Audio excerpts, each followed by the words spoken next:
लेकिन जैसे ही मैंने कल न्यूज़ देखी कि हमारी बहनें साक्षी और विनेश फोगाट अपने मेडल गंगा नदी में बहाने जा रही हैं, तो मेरे को एकदम मोहम्मद अली साहब की याद आ गई। मोहम्मद अली साहब जो एक मशहूर मुक्केबाज रहे हैं, जिनको कैसिस क्ले के नाम से जाना जाता है।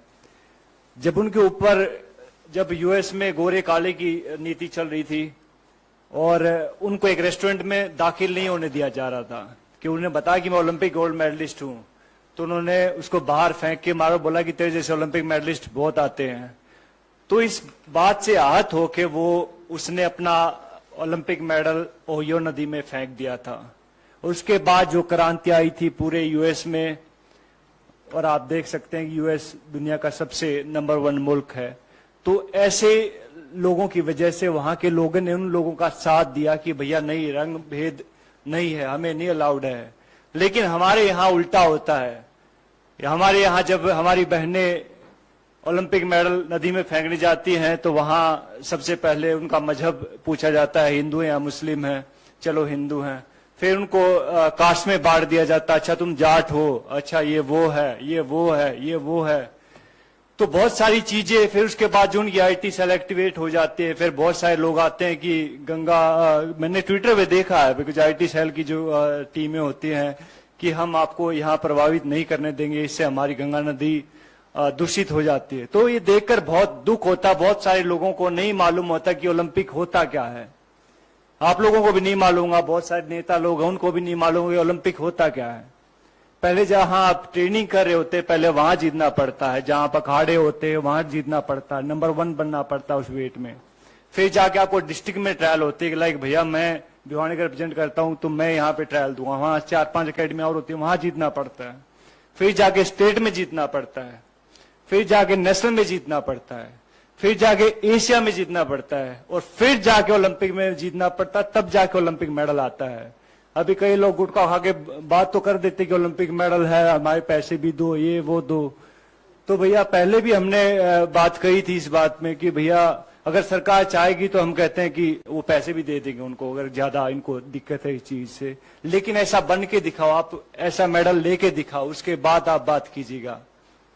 तो बड़ा आसान होता किसी के ऊपर उंगली उठाना। तो बहुत कहते हैं कि दुख होता, हमें बहुत गुस्सा भी आता है इस चीज से कि भैया हमारी बहनों का ये हाल इस सरकार ने कर दिया। इससे पहले मैं कई बार सोचता हूं कि अगर कांग्रेस के टाइम पे अगर ये सब चीजें होती तो क्या होता।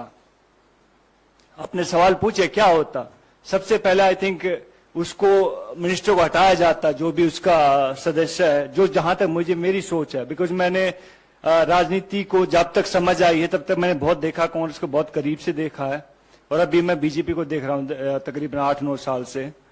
तो लेकिन बहुत चेंज है इन दोनों की पॉलिटिक्स में। तो सबसे पहले आई थिंक कांग्रेस उसको निकालते, उसके बाद कहते कि सबसे पहले प्रधानमंत्री या स्पोर्ट्स मिनिस्टर उनसे बात करते, अपनी बहनों से बुलाते कि भैया हाँ दिक्कत क्या हुई, क्या परेशानी है। बहुत सारे लोग कभी कुछ बोलते रहते हैं, लेकिन हम उनके साथ थे, आगे भी हैं और आगे भी रहेंगे। तो मैं चाहूंगा कि विनेश और साक्षी को कहते कि आप लोग सब उनका साथ दें। मीडिया बहुत जरूरी है। आप लोग कहते कि संविधान का चौथा स्तंभ है, तो आप चाहूंगा कि उनको जो सही को सही दिखाएं, गलत को गलत दिखाएं, और मैं हमेशा उनके साथ हूं भैया, एक हरियाणवी होने के नाते, एक ओलंपिक मेडलिस्ट होने के नाते। और ये सब चीजें बिकॉज हरियाणा का हमने देखी है। हरियाणा में जब हुड्डा साहब की गवर्नमेंट आई थी तब ये शुरू हुआ था सब चीजें।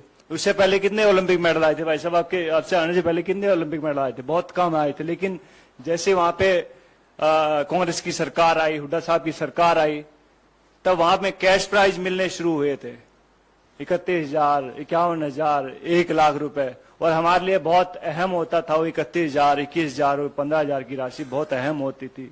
तो रेवोल्यूशन होता है, चेंज होने में बहुत टाइम लगता है, और चेंज किया है, कांग्रेस ने किया भैया, हुड्डा साहब ने किया है। और अब सब लोग कहते हैं कि हरियाणा से बिलोंग करता हूं तो मुंह बांट देखने लग रहे हैं वहां के, भैया हाँ कहाँ गई हो सरकार, कहाँ गई हो सरकार।